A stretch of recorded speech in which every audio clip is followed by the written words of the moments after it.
I'm Charlotte Williams, 67 years old, a retired school teacher. After my husband Daniel passed away, I moved in with my son Adam. Things were fine until his promotion changed him. Yesterday during breakfast, Adam dropped his bombshell. "If you don't want to go to the nursing home, get a job," he said coldly. I just smiled, knowing something he didn't. This morning, a sleek black car pulled up outside our house. When the driver stepped out, Adam's face turned white. Before I continue my story, where are you watching from today? Hit that like and subscribe button while I share how I reclaimed my dignity after my own son tried to throw me away like yesterday's newspaper. My life before widowhood was what most would call ordinary but fulfilling. For 40 years, I taught third grade at Lincoln Elementary, guiding hundreds of young minds through multiplication tables and spelling bees. I met Daniel during my second year of teaching when he came to fix the heating system in our school. He asked me out for coffee, and that coffee date turned into 43 years of marriage. Daniel was a skilled HVAC technician who built his own small business from the ground up. We weren't wealthy by any means, but we had enough to own our modest 3-bedroom home in the suburbs and take occasional vacations to the beach. We raised our son Adam together, celebrating his accomplishments and supporting him through college. We even helped with the down payment on his first home when he married Jennifer 8 years ago. Our retirement plan was simple. We would live in our paid-off home, tend to our garden, and spend our golden years visiting grandchildren when Adam and Jennifer started their family. Daniel had a small pension, I had my teacher's retirement, and we had some savings. It wasn't extravagant, but it would have been enough. Then 2 years ago, everything changed in an instant. Daniel was mowing the lawn on a Saturday morning while I was inside making iced tea. When I brought out the glasses, I found him collapsed beside the mower. The paramedics said it was a massive heart attack. He was gone before we reached the hospital. The first few months after Daniel's death passed in a blur of grief and paperwork. I barely remember the funeral or the well-meaning neighbors bringing casseroles. What I do remember clearly is sitting at the kitchen table with our financial advisor and realizing our careful plans had major holes. The medical bills from Daniel's final emergency care were substantial even with insurance.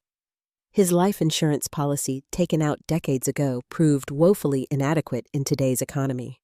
The property taxes on our home had increased dramatically over the years, and the house itself needed significant repairs that Daniel had always handled himself. 6 months after the funeral, I faced a difficult reality. I couldn't afford to stay in our home. The maintenance taxes and utilities were quickly draining my limited savings, and my teacher's pension barely covered my basic expenses. When I tearfully explained my situation to Adam during one of his increasingly rare visits, he surprised me with an offer that seemed like a blessing at the time. "Why don't you sell the house and move in with us, Mom? We have that extra bedroom, and you could save your money instead of wasting it on that old place." Jennifer nodded along, though not quite meeting my eyes. "It would be good for us all," she added. "You could spend more time with us and maybe help around the house since I'm so busy with work." Their invitation felt like a lifeline, and I gratefully accepted. The sale of our family home gave me a modest nest egg that I carefully set aside for future needs. I donated most of our furniture, keeping only a few precious mementos from my life with Daniel, and moved into Adam and Jennifer's guest room. The first few weeks were cordial enough. Jennifer made an effort to include me in dinner conversations, and Adam seemed happy to have me there. But as the months passed, I noticed subtle changes in their behavior. Adam received a significant promotion at his corporate job, moving from regional manager to vice president of operations. The new position came with a substantial raise, longer hours, and a noticeable shift in his personality. The son who once called me every Sunday now barely acknowledged my presence in his home. He was constantly on his phone or laptop, working even during the brief family dinners we occasionally shared. Jennifer's attitude changed too. What began as occasional requests for help with housework evolved into expectations that I would function as an unpaid housekeeper. When I mentioned using some of my savings to contribute to household expenses, she quickly calculated an amount that seemed excessive for a single room in their home. The indignities accumulated slowly. First, when their basement flooded after heavy spring rains, they decided to convert it into a home office for Adam. This meant moving all their storage items into my room, reducing my living space to little more than a bed and a chair. Then came the exclusion from family events, with Jennifer forgetting to tell me about dinner plans until they were walking out the door. One evening, 6 months after I moved in, I overheard them talking in the kitchen when they thought I was watching television with headphones. "The Wilsons just put her mother in Sunny Pines," Jennifer said. "They say it's quite nice and not as expensive as some places." "Mom would never go for that," Adam replied. "You know how stubborn she is about her independence?" "Well, something has to change. I can't keep living like this. I need my space back, Adam." I know. Let me look into some options. Maybe there are some subsidized places for seniors." I sat frozen, the television dialogue meaningless in my ears. Subsidized places. Options. The clinical discussion of my future as if I were a problem to be solved instead of a person to be consulted. That night, I cried myself to sleep for the first time since Daniel's funeral. Not just for the betrayal by my own son, but for the realization that I had become exactly what I always feared, a burden. The confrontation came on a Tuesday morning in April. I was sitting at the breakfast table, quietly eating my toast and reading the newspaper. Adam had the day off, a rare occurrence, and Jennifer had already left for her job at the dental office where she worked as a receptionist. Adam poured himself a cup of coffee and sat across from me, his expression unusually determined. I had noticed him pacing and making phone calls the previous evening, but he'd shut his office door when he saw me passing by. "Mom, we need to talk about your living situation," he began, not meeting my eyes. I carefully folded the newspaper and set it aside. "What about it, Adam?" He cleared his throat. "Jennifer and I have been discussing things, and we think it might be time for you to consider other options. The housing market is looking better, and maybe you could find a small apartment." "On my fixed income?" I asked quietly. "We both know that's not feasible in this area." He shifted uncomfortably. "Well, there are other possibilities. I've been researching some very nice assisted living facilities." The moment had come. Despite having overheard their conversation weeks earlier, hearing my son actually suggest sending me to a home felt like a physical blow. "You mean nursing homes?" I said flatly. "They're not like what you're thinking," Adam insisted, finally looking at me. "They're modern, with activities and social events. You'd be with people your own age instead of stuck here alone all day." "I'm only 67, Adam. I'm not invalid or senile." "I know that," he said, irritation creeping into his voice. "But Jennifer and I need our space back. The cost of living keeps going up, and we're thinking about starting a family soon. We can't do that with you in the spare room." The casual cruelty of his words stunned me. 2 years ago, this man had stood beside his father's grave and promised to always look after me. Now I was an inconvenience to be relocated. "I see," I said, struggling to keep my voice steady. "And how exactly am I supposed to afford this wonderful facility?" "You have your savings from the house sale," he replied, as if it were obvious. "And your pension. Between those, you should be able to manage." "Those savings are all I have left, Adam. Once they're gone, what then?" He shrugged. "Medicare covers some costs, and maybe you could get a part-time job to supplement." I couldn't hold back my incredulous laugh. "A job at my age? After 40 years of teaching, I should go bag groceries to pay for a nursing home I don't need or want." "If you don't want to go to the nursing home, get a job." Adam snapped, his corporate executive persona fully emerging. "I can't keep supporting you indefinitely. Jennifer and I have our lives to live." Something inside me broke and mended simultaneously in that moment. I saw with perfect clarity what my son had become. The little boy who once made me Mother's Day cards with crayon hearts had been replaced by a man who valued spreadsheets over family bonds. Instead of arguing, I simply smiled. The smile seemed to unnerve Adam more than any angry response would have. "What?" he demanded. "Why are you smiling?" "I was just remembering when you were 10 years old and had pneumonia," I said calmly. "I took unpaid leave for 2 weeks to stay home and care for you. Or when I worked 2 jobs to pay for your college application fees. Or the $20,000 your father and I gave you for your down payment, which you never repaid." Adam's face flushed. "That's different. That was your job as a parent. I don't owe you for doing what you were supposed to do." His words sliced through me, but I maintained my composure. "No, you don't owe me anything, Adam, and it seems I've overstayed my welcome. I'll figure something out." I stood and walked to my room, closing the door quietly behind me before allowing the tears to fall. I sat on the edge of my bed, surrounded by the few possessions I had left from a lifetime of building a home and family. When my breathing steadied, I picked up my phone and called Barbara Simmons, my oldest friend from my teaching days. She answered on the second ring. "Charlotte, I was just thinking about you yesterday. How are things?" "Not great, Barb," I admitted, my voice breaking slightly. "Adam wants me out. He's talking about nursing homes." Barbara's outraged gasp was comforting in its loyalty. "He what? After everything you've done for that boy, what are you going to do?" "I don't know yet," I confessed. "I can't afford an apartment on my pension. The nursing homes he's looking at would drain my savings within a year or two. I'm running out of options."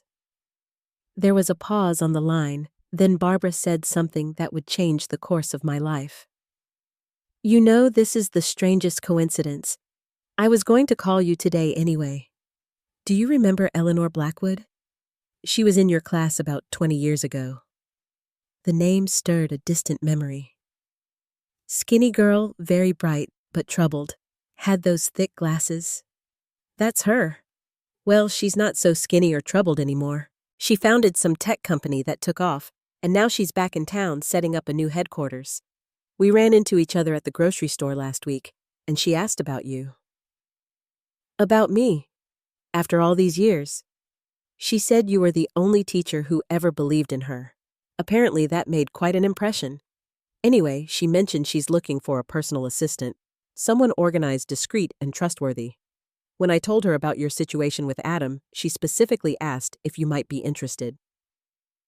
"Me?" I said incredulously. "Barbara, I'm 67 years old. I barely know how to use my smartphone. What would a tech executive want with me?" "Why don't you ask her yourself? She gave me her business card and said to have you call if you're interested in at least talking about it." I hesitated, but what did I have to lose? "Give me the number." After my conversation with Barbara, I spent the evening researching Eleanor Blackwood. What I discovered astonished me. The troubled young girl with potential had blossomed into a technological innovator and businesswoman whose company Blackwood Innovations specialized in accessibility software for people with disabilities. The company was valued at over $300 million, and Eleanor herself had been featured in several business magazines. I remembered her clearly now. Eleanor had been brilliant but socially awkward, frequently bullied by other students. Her home life was chaotic, with a single mother who worked multiple jobs and little stability. While other teachers saw only her behavioral problems, I had recognized her extraordinary mathematical ability and hunger for knowledge. I had given her extra books stayed after school to teach her advanced concepts and defended her when other faculty wanted her transferred to the alternative school for troubled teens. And now, 20 years later, she remembered me. That night, I called the number Barbara had given me. A polite receptionist answered, "Blackwood Innovations, how may I direct your call?" "This is Charlotte Williams. I was told to call regarding a personal assistant position." "Oh yes, Ms. Williams. Ms. Blackwood is expecting your call. One moment, please." Seconds later, a confident female voice came on the line. "Mrs. Williams, this is Eleanor Blackwood. It's been a long time." Eleanor, what a surprise to hear from you after all these years, and please call me Charlotte. Charlotte it is then. I understand from Barbara that you might be interested in a position with me. To be honest, Eleanor, I'm not sure I'm qualified. I was a teacher for 40 years. I have no experience as an assistant, especially in the tech industry. Eleanor laughed warmly. Charlotte, I don't need another tech expert. I have hundreds of those. What I need is someone I can trust. Someone organized, discreet, and with excellent judgment. From what I remember, and what Barbara tells me, that describes you perfectly. That's very flattering, but at my age... Age is an advantage in this case, Eleanor interrupted. You have life experience and perspective that no 20-something straight out of business school could offer. Would you at least meet with me to discuss the details? No obligation, just a conversation between old friends. Put that way, I could hardly refuse. I'd be happy to meet. Wonderful. I'll send my car for you tomorrow morning at 9. Is that convenient? Your car? I asked, confused. Yes, my driver James will pick you up. It's no trouble. The address on file from Barbara is 11842 Maple Avenue. Is that correct? I confirmed the address, then sat in stunned silence after ending the call. A job interview, a private car, a chance at independence. For the first time in months, I felt a flicker of hope. The next morning, I woke early and dressed in my most professional outfit, a navy blue skirt suit I had kept from my teaching days. It was slightly dated, but still elegant. I applied makeup, carefully styled my silver hair, and even put on the pearl necklace Daniel had given me for our 40th anniversary. Adam was in the kitchen when I emerged from my room. He looked up from his phone in surprise. You're dressed up. Going somewhere? I have an interview, I replied calmly, pouring myself a cup of coffee. His eyebrows rose. An interview for what? A job like you suggested. Before he could respond, the doorbell rang. I glanced at my watch. 9 o'clock exactly. Adam went to the front door. I heard a man's professional voice asking, I'm here to pick up Mrs. Charlotte Williams. I walked into the hallway with my purse and light jacket. Standing in the doorway was a uniformed chauffeur next to the most luxurious black car I'd ever seen. Mrs. Williams? The driver asked, nodding respectfully. I'm James. Ms. Blackwood sent me to bring you to the estate. Adam's mouth actually fell open. Blackwood, as in Blackwood Innovations. James smiled politely. Yes, sir. Mrs. Williams has a 9:30 appointment with Ms. Blackwood. Shall we go, ma'am? Ms. Blackwood values punctuality. I nodded, enjoying the look of complete confusion on Adam's face. Lead the way, James. As I stepped past my son, I couldn't resist adding quietly. I took your advice about getting a job. Wish me luck. The last thing I saw as James closed the car door was Adam standing in the doorway, phone forgotten in his hand, staring after us in disbelief.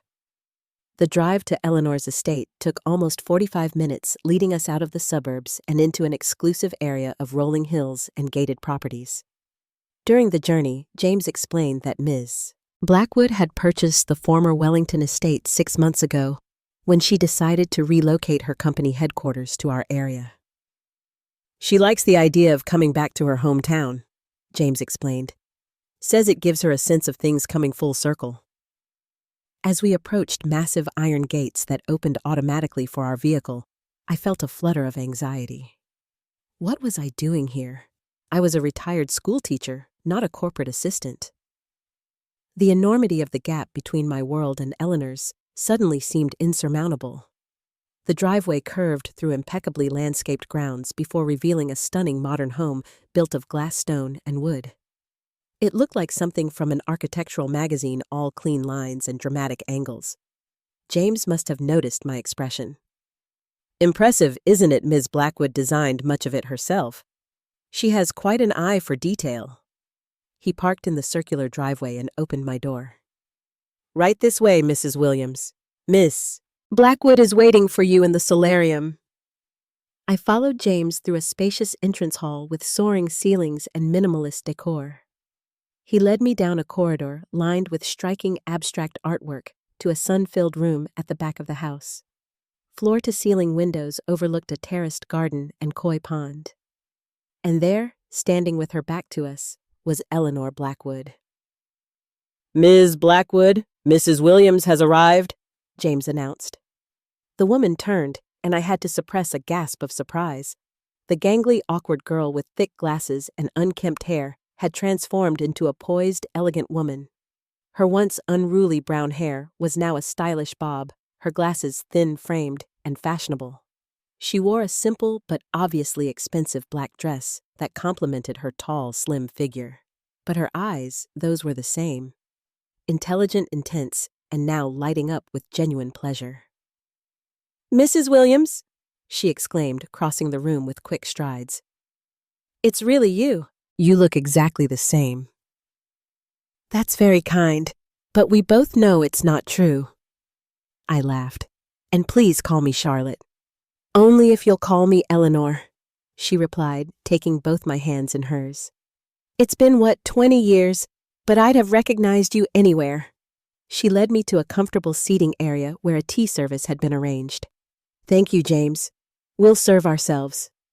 After James departed, Eleanor poured tea for both of us. "I can't tell you how often I've thought of you over the years. You were the first person who ever saw me, really saw me, instead of just my problems." "You were a remarkable student," I said sincerely. "All you needed was someone to recognize your potential." "You did more than recognize it. You nurtured it when everyone else had written me off." She set down her cup. "Did you know I was on the verge of dropping out when I was assigned to your class? My previous teacher had convinced the principal I belonged in special education because of my behavioral issues." I nodded, remembering the fierce battles I'd fought with the administration on her behalf. "You didn't have behavioral issues. You were bored and unchallenged."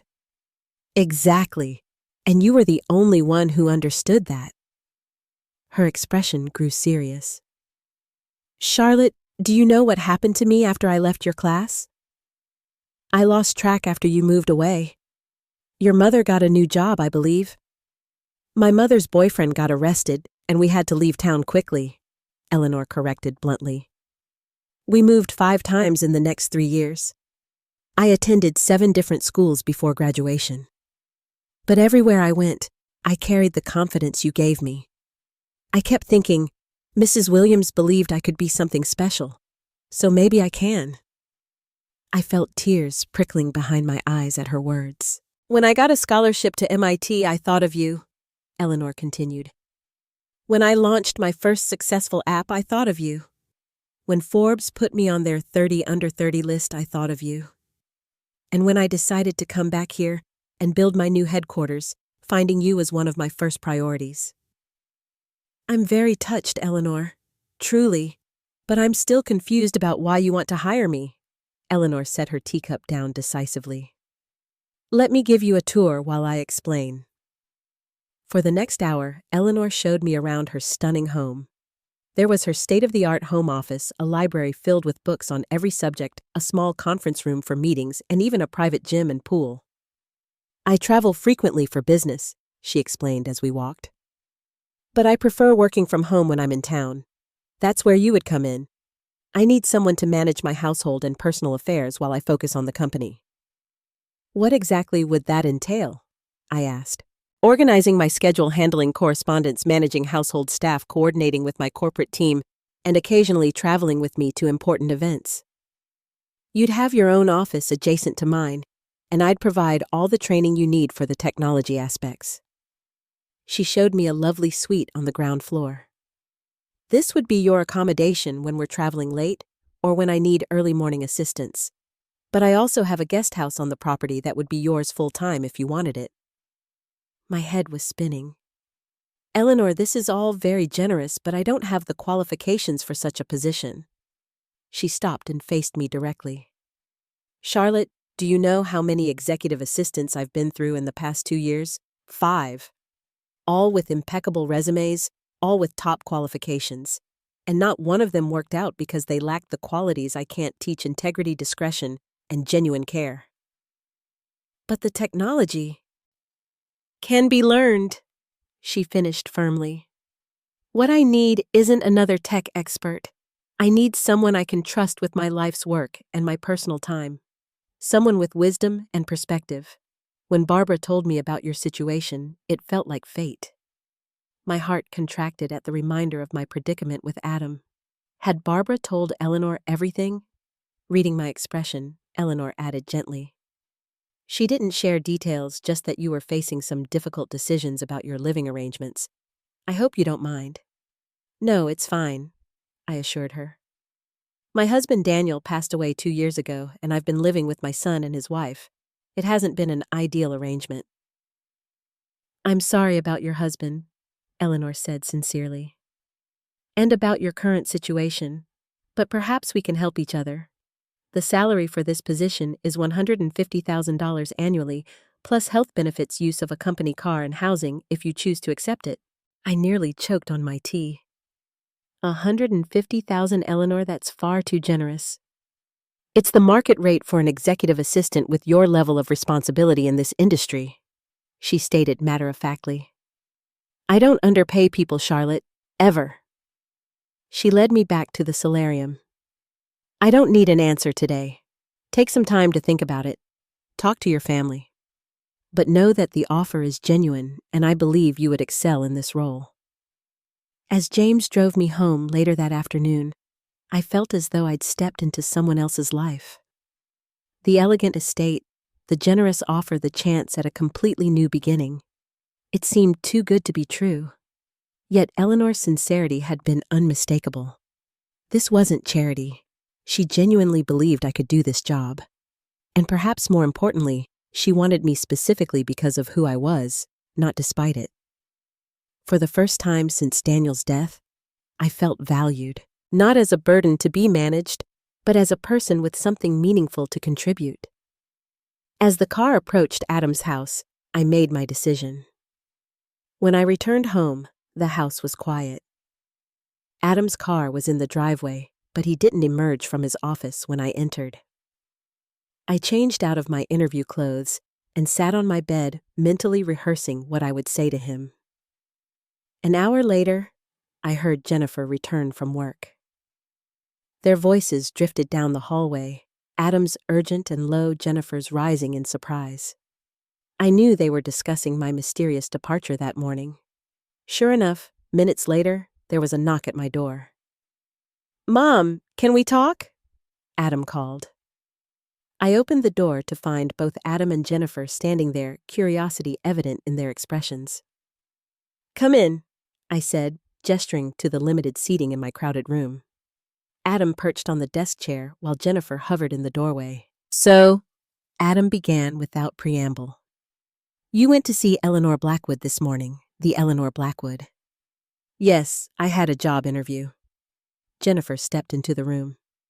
How do you even know someone like that? She's worth millions. I was her teacher many years ago, I explained simply. She remembered me. Adam leaned forward. What kind of job did she offer you? I noted his assumption that an offer had been made. She wants me to be her personal assistant.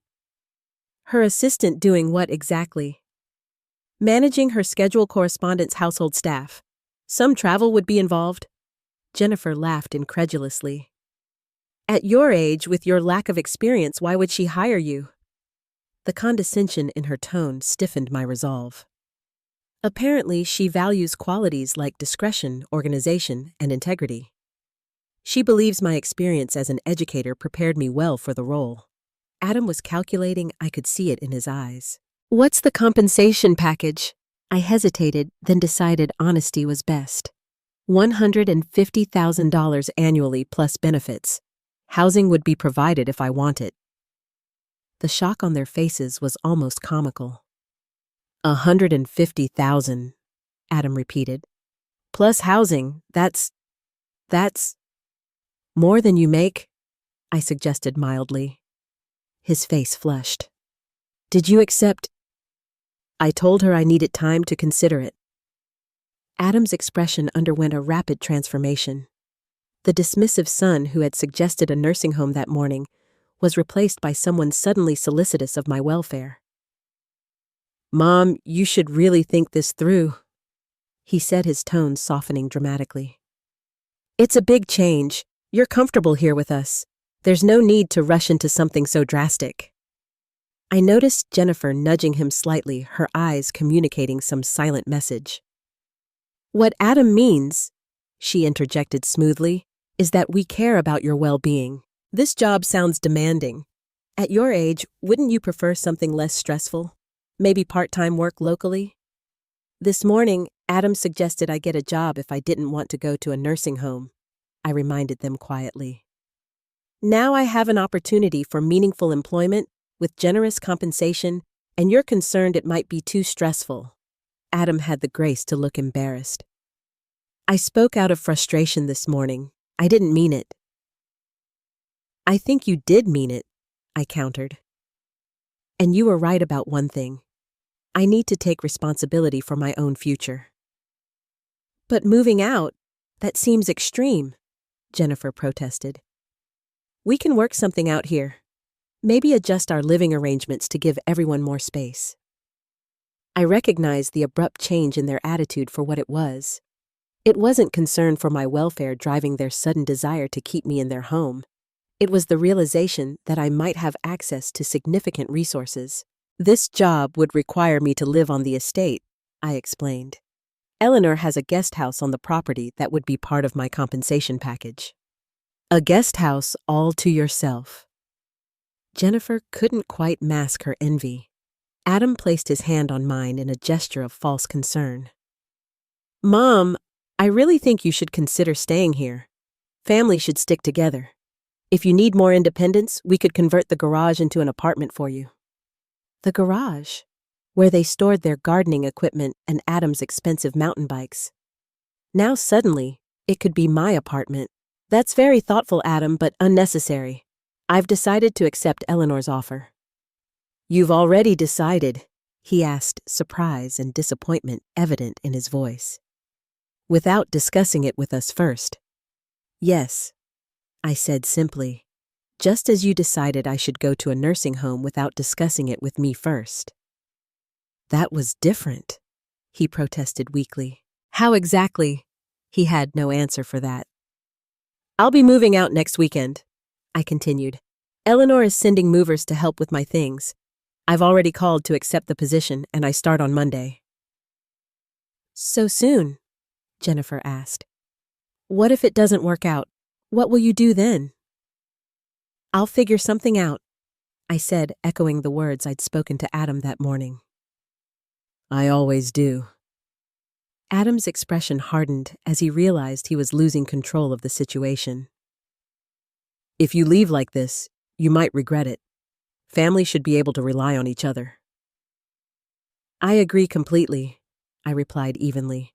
"That's why I was so surprised by our conversation this morning." A tense silence filled the room. Finally, Adam stood. "Well, if you've made up your mind, there's not much else to say. I hope you know what you're doing." As they left my room, I heard Jennifer whisper furiously, "Nice job. Your mother is going to be making more than both of us combined living in a mansion, and you just alienated her completely." "Shut up," Adam hissed back. "This is your fault, too." I closed my door and sat on the edge of my bed, emotions warring within me. There was sadness for the relationship with my son that had deteriorated so badly, but also a surging sense of liberation and purpose. For the first time in 2 years, I was taking control of my own destiny, instead of being at the mercy of others' decisions. I began packing my belongings, sorting through the memories and mementos of my life with Daniel, deciding what would come with me to this unexpected new chapter. With each item I carefully wrapped, I felt lighter, as though shedding the weight of dependency and uncertainty. When I came across our old photo albums, I paused at a picture of Adam's college graduation. Daniel and I stood proudly on either side of him, our faces glowing with parental pride. What had happened to that bright, ambitious young man who had once valued family above all? When had spreadsheets and status symbols replaced compassion and loyalty in his hierarchy of values? I didn't have answers to these questions, but I knew I couldn't remain in a home where I was seen as a burden rather than a beloved family member. Whatever challenges awaited me in my new position with Eleanor, they couldn't be more painful than the slow erosion of dignity I had experienced here. With renewed determination, I continued packing for my future, leaving the past carefully wrapped and stored in boxes of memory. The following weekend arrived quickly. True to her word, Eleanor sent a moving company to help with my belongings. The movers were efficient and respectful, carefully packing my modest possessions and loading them into their truck. Adam hovered awkwardly, watching as the remnants of my life with him were removed from his home. Jennifer had conveniently found errands to run, avoiding the potentially emotional scene. "You're really going through with this," Adam remarked as the movers carried out the last box. "Yes, I am," I confirmed, adjusting my purse strap over my shoulder. "What should we do with your room?" The question revealed volumes about his priorities. Not "how will we stay in touch?" or "when can we visit?" but what to do with the physical space I was vacating. "Whatever you like," I replied evenly. "It's your home." He shifted uncomfortably. "Mom, about what I said before, about the nursing home." I was frustrated and spoke without thinking. "We all say things we don't mean sometimes," I acknowledged, though we both knew he had meant it at the time. "So we're okay?" he asked, seeking easy absolution without genuine contrition. I looked at my son, really looked at him. The hard set of his jaw, the expensive watch on his wrist, the calculated concern in his eyes. This was who he had become. Whether temporary or permanent, I couldn't say, but I couldn't pretend it wasn't real. "We will be," I said finally, "but it will take time." What happened between us wasn't just about one thoughtless comment. It was about how you've come to see me, as a problem to solve rather than a person to love. "That's not fair," he protested weakly. "Perhaps not, but it's how I've felt living here these past months." Before he could respond, a now familiar black car pulled into the driveway. James stepped out and approached the door. "Mrs. Williams, are you ready to depart?" he asked politely. "Yes, James, thank you." I turned back to Adam. "I should go. I'll call once I'm settled in." Adam nodded stiffly. "Good luck with the new job." No embrace, no words of affection. Just a formal goodbye between near strangers.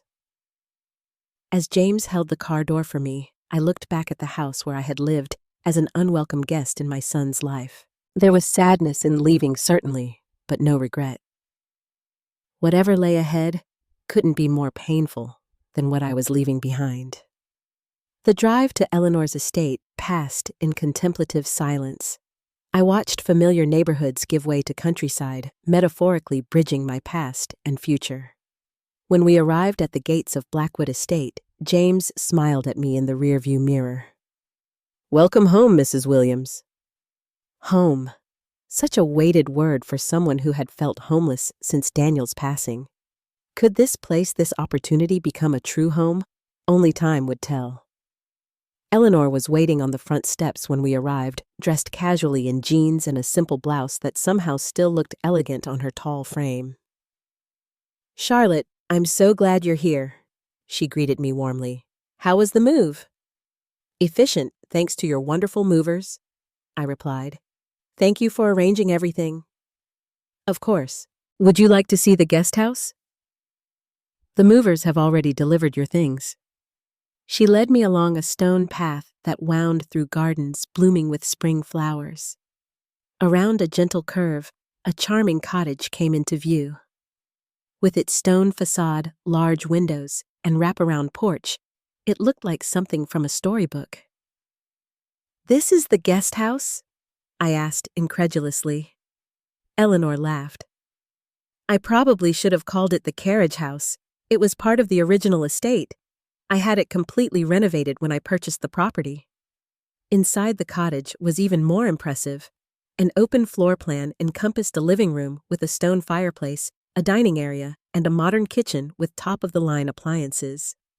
Large windows filled the space with natural light and offered views of the surrounding gardens. "There are 2 bedrooms," Eleanor explained, leading me down a hallway. "The master suite has its own bathroom, and there's a second full bath for guests. The second bedroom is set up as an office, but you can use it however you like." I walked through the rooms in a daze. The space was tastefully furnished with a blend of contemporary and traditional pieces that somehow perfectly matched my personal style. "Eleanor, this is too much," I protested weakly. "The salary alone is extremely generous. This home is beyond anything I expected." She shook her head firmly. "It's not charity, Charlotte. It's compensation commensurate with the role I'm asking you to fill. And speaking of which, are you ready to begin learning about your new responsibilities?" I took a deep breath. "As ready as I'll ever be." "Excellent. We'll start tomorrow morning at 9. Today is for settling in and resting after the move. There's food in the refrigerator, but you're also welcome to join me for dinner at the main house if you'd prefer company." "That's very kind. I think a quiet evening to adjust would be perfect tonight." Eleanor nodded understandingly. "Of course. Take all the time you need. James or I are just a phone call away if you need anything." After she left, I stood in the middle of the beautiful living room, overwhelmed by the sudden transformation in my circumstances. 24 hours earlier, I had been packing my meager possessions in a crowded bedroom facing an uncertain future. Now, I was standing in my own home with meaningful employment and the chance to rebuild my sense of purpose and dignity. The contrast was so stark, it almost didn't feel real. But as I began unpacking my belongings, placing Daniel's photograph on the mantel, and arranging my favorite books on the built-in shelves, the cottage began to feel less like a fairy tale and more like a genuine opportunity for a fresh start. That evening, I sat on the porch with a cup of tea, watching the sunset paint the sky in shades of pink and gold. For the first time since Daniel's death, I felt a sense of peace settling over me. Not happiness exactly, but the quiet contentment that comes from facing adversity and finding your own path forward. The next morning, promptly at 9, I presented myself at Eleanor's home office, ready to begin my new role. She had prepared a comprehensive orientation, starting with the technical systems I would need to master. "This may seem overwhelming at first," she acknowledged as she introduced me to her calendar management software, communication platforms, and filing systems. "But we'll take it one step at a time. You don't need to learn everything in a day." True to her word, Eleanor was a patient teacher. She demonstrated each task, then watched as I practiced offering guidance without criticism when I made mistakes. By lunchtime, I had successfully scheduled a meeting, responded to correspondence, and navigated the basics of her digital organization system. "You're a natural," Eleanor praised as we broke for lunch. "I told you those teaching skills would transfer perfectly." The first few weeks passed in a whirlwind of learning and adjustment. There were challenging moments, certainly. The first time I had to coordinate a video conference with Eleanor's international team, I panicked briefly when the connection failed. But Eleanor calmly talked me through the troubleshooting steps, and we resolved the issue with minimal disruption. Gradually, I found my footing. My organizational skills, honed through decades of managing classrooms with limited resources, served me well in coordinating Eleanor's complex schedule and household. My experience dealing with difficult parents and school administrators prepared me for handling even the most demanding business contacts with diplomatic grace. 1 month into my new role, Eleanor announced our first business trip to New York for meetings with potential investors. "Pack for 3 days," she advised. Business attire for the meetings, but bring something nice for dinner at the Pierre on Thursday night. James will have the car ready at 6 tomorrow morning. The old Charlotte would have been intimidated by the prospect of navigating high-level business meetings in New York City. But the woman who had faced down her son's rejection and rebuilt her life from scratch was ready for the challenge. The trip proved exhilarating. From our suite at the luxury hotel to the boardrooms of Manhattan skyscrapers, I absorbed every new experience with a sense of wonder and determination.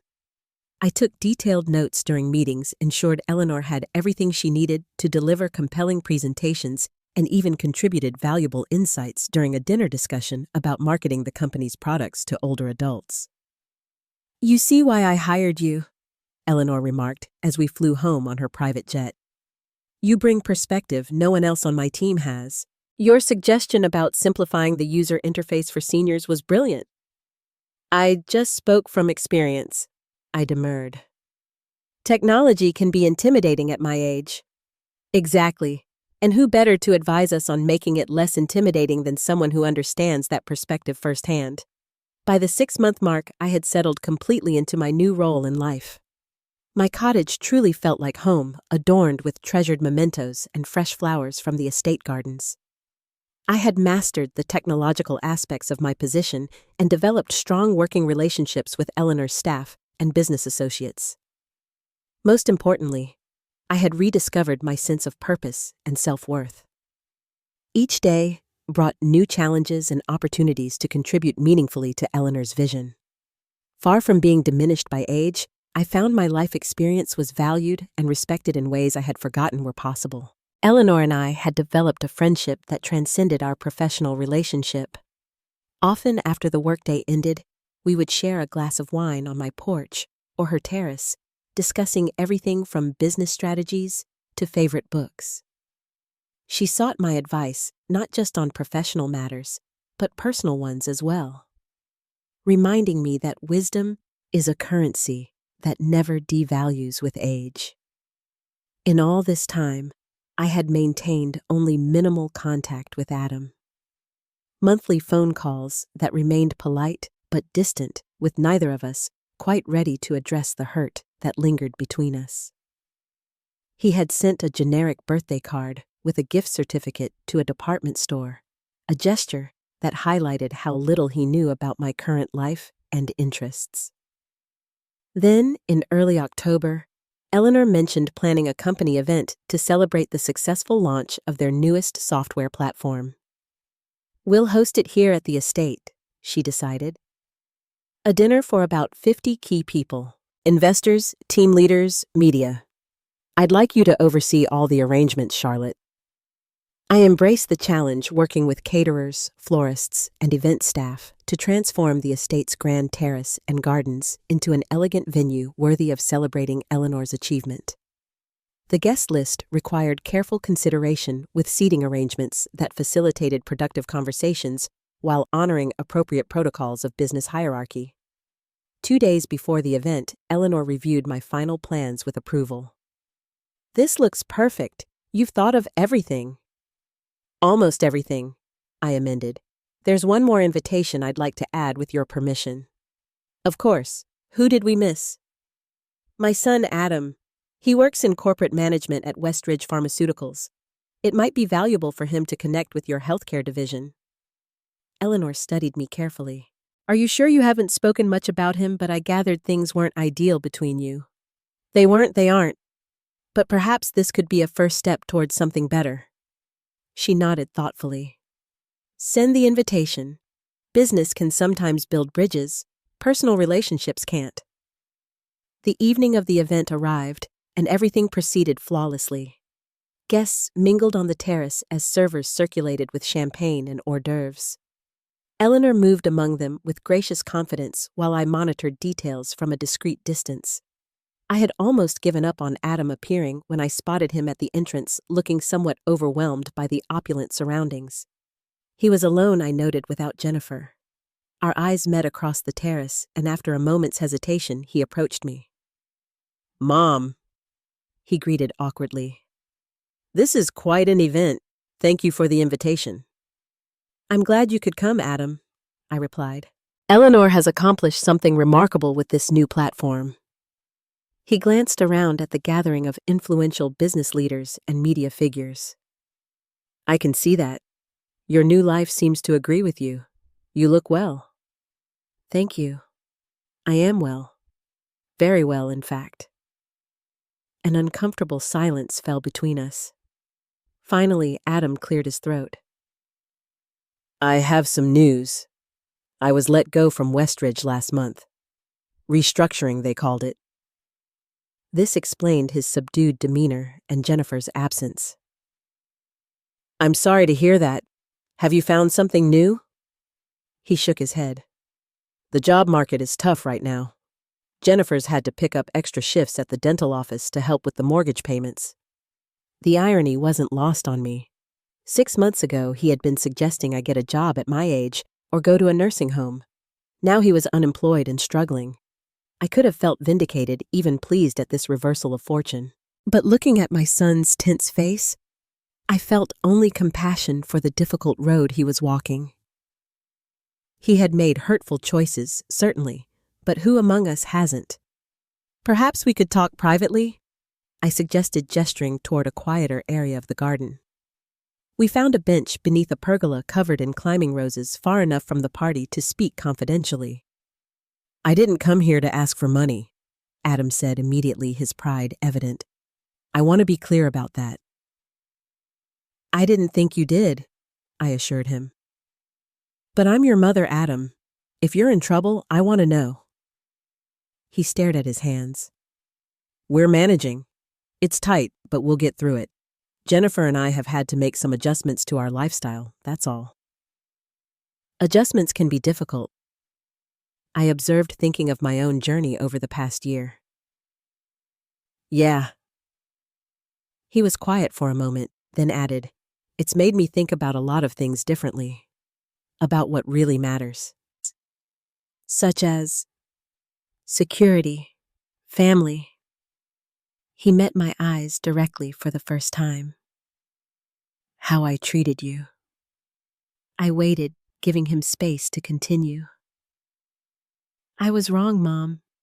The things I said about the nursing home, about you being a burden. I was stressed about money and work, and I took it out on you. It was shameful behavior, and I'm sorry. The apology so long awaited washed over me like a cleansing rain, not erasing the hurt completely, but beginning the process of healing. Thank you for saying that, I said softly. It means a great deal to me. I don't expect forgiveness right away, he continued. What I did was pretty unforgivable, but I wanted you to know that I recognize how badly I behaved, and I regret it deeply. We all make mistakes, Adam. The question is what we learn from them. I've learned that you can lose the things that matter most when you're chasing the things that matter least, he said, a new humility in his voice. And that how we treat people when they need us reveals our true character. I reached over and took his hand. Those sound like valuable lessons, hard as they may have been to learn. The hardest part has been knowing I hurt you when you were already grieving for Dad. I don't know if I can ever make that right. You can't change the past, I acknowledged. None of us can, but we can choose how we move forward from here.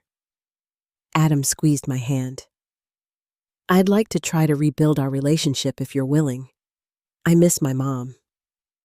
Those simple words, I miss my mom, touched a place in my heart that had remained wounded despite all the positive changes in my life. I had missed my son too, the real Adam beneath the corporate facade he had adopted. I'd like that too, I said.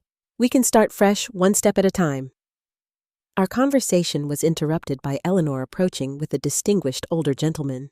Charlotte, I apologize for the intrusion, but Senator Wilson was just asking about our community outreach programs, and I thought you might share your thoughts on the scholarship initiative. I stood, smoothing my dress. Of course. Adam, this is Eleanor Blackwood, my employer and friend. Eleanor, my son, Adam. Eleanor extended her hand with professional courtesy. Adam, a pleasure to meet you. Charlotte speaks very highly of you. The surprise in his eyes told me he hadn't expected that given our estrangement. Thank you for including me tonight, he replied. Your company is doing impressive work. We try, Eleanor said modestly. And your mother has become an invaluable part of our team. Her perspective and wisdom have shaped several of our key initiatives, including the one I hope she'll discuss with the senator. Adam glanced at me with new respect as Eleanor continued. Actually, I have several contacts in the pharmaceutical industry who might be interested in someone with your background. Would you mind if I made some introductions later this evening? That would be very kind, Adam replied, visibly moved by the unexpected opportunity, as Eleanor led me away to speak with the senator. I caught Adam watching me with an expression of dawning comprehension. He was seeing me not as his aging mother in need of care, but as a capable professional whose contributions were valued and respected. It was a beginning, a small step toward rebuilding what had been broken between us. Not because of my new status or connections, but because adversity had taught him the same lessons it had taught me about what truly matters in life. 6 months after Eleanor's company event, my life had settled into a fulfilling rhythm that still sometimes felt like a dream. My role had expanded to include overseeing the company's new scholarship program for older adults seeking career changes, an initiative inspired by my own experience. Eleanor and I had developed a friendship that transcended our professional relationship, often spending evenings discussing books or walking through the estate gardens. She had become the daughter I never had, while I provided the maternal guidance her own troubled childhood had lacked. The guest cottage truly felt like home, now filled with photographs, books, and small treasures that reflected my personal journey. I had planted a garden of my own, including Daniel's favorite roses, keeping his memory alive in my new life. Most meaningful was the gradual reconciliation with Adam. After losing his corporate position, he had struggled with his identity and purpose, experiencing firsthand the vulnerability I had felt after Daniel's death. Through Eleanor's connections, he had found a new job with a smaller company focused on making medications more affordable for seniors. The position paid less than his previous role, but offered greater satisfaction and better alignment with his rediscovered values. Our relationship remained a work in progress, with occasional missteps and old patterns emerging during times of stress. But the foundation was stronger now, built on mutual respect, rather than obligation or dependence. On a crisp autumn Sunday, I hosted a small holiday gathering at my cottage. Eleanor had graciously given me the day off, though she stopped by briefly to drop off a homemade pie and greet my guests. Adam and Jennifer arrived with a bouquet of flowers and genuine smiles. Jennifer, humbled by their financial setbacks and impressed by my unexpected success, had softened considerably toward me. Their marriage was stronger now, too, tested by adversity and strengthened by facing it together. Barbara and her husband joined us along with 2 other former teaching colleagues who had become regular visitors since learning of my new circumstances. The cottage was filled with conversation and laughter as we shared a meal around my dining table. After dessert, Adam asked to speak with me privately. We stepped out onto the porch, where the afternoon sun cast a golden light across the gardens. I have something for you, he said, handing me a small box. Inside was a delicate silver pendant in the shape of a key. It's beautiful, I said, lifting it from the box. What's the occasion? No occasion, just a thank you, and maybe a reminder. He helped me fasten it around my neck. The key represents something you taught me this past year, something I should have known all along. And what's that? That it's never too late to unlock a new door in life. You thought your story was ending when Dad died, but it was just turning to a new chapter. Watching you rebuild your life with such grace and courage, it's been humbling and inspiring. I touched the pendant, moved by his words and the thoughtfulness behind them. There's something else, Adam continued. Jennifer and I have been talking about moving closer to here. There's a small house for sale about 15 minutes away. It would make it easier for us to see each other regularly. I'd like that very much, I said sincerely. And Mom, thank you for not giving up on me, even when I gave you every reason to. We embraced, then not with all wounds healed, but with genuine hope for the future. As we returned inside to our guests, I felt a deep sense of contentment wash over me. Later that evening, after everyone had departed, and I was enjoying the quiet solitude of my cottage, I reflected on the remarkable journey of the past year. From the devastating moment when my son suggested a nursing home to the unexpected opportunity that had transformed my life, every step had taught me something valuable about resilience, self-worth, and the capacity for growth at any age. The following week, I received news that both surprised and moved me deeply. The local community foundation was honoring me with their annual Second Act Award, recognizing individuals who had made significant life changes after the age of 60. Eleanor had nominated me, citing not just my professional contributions to her company, but also the scholarship program I had helped establish for older adults seeking education for new careers. At the award ceremony, standing before an audience that included both my old friends and new colleagues, I shared the wisdom my journey had taught me. Life will sometimes deliver blows that seem devastating, I said, fingering the key pendant Adam had given me. Losing a spouse, facing financial hardship, even feeling rejected by those we love most. But these moments don't define us unless we allow them to. Every ending carries within it the seeds of a new beginning, if only we have the courage to plant and nurture them. I paused, looking out at the faces watching me. Adam and Jennifer, Eleanor, Barbara, and other longtime friends, colleagues from Blackwood Innovations, a tapestry of relationships old and new that had supported and enriched my unexpected second act. The greatest lesson I've learned is that our value never diminishes with age or circumstance. It simply takes new forms, waiting for the right opportunity to shine again. So, if you find yourself facing what seems like an ending, look carefully. It might just be life offering you a new beginning in disguise. The applause that followed felt like an affirmation not just of my words, but of the universal truth they contained. We are never too old for new beginnings, never too broken for healing, never too lost to find our way back to purpose and joy. As I returned to my seat, Eleanor squeezed my hand. "Beautifully said, Charlotte. You've come so far from that day the black car pulled up to your son's house." I smiled, remembering Adam's shocked expression when the chauffeur arrived. Life has a way of surprising us when we least expect it. Indeed it does, she agreed. And I have a feeling your story is still just beginning. Looking around at the life I had built from the ashes of loss and rejection, I knew she was right. This wasn't an ending, but rather a continuing journey of discovery and growth. And for the first time in many years, I was genuinely excited to see where the road might lead next.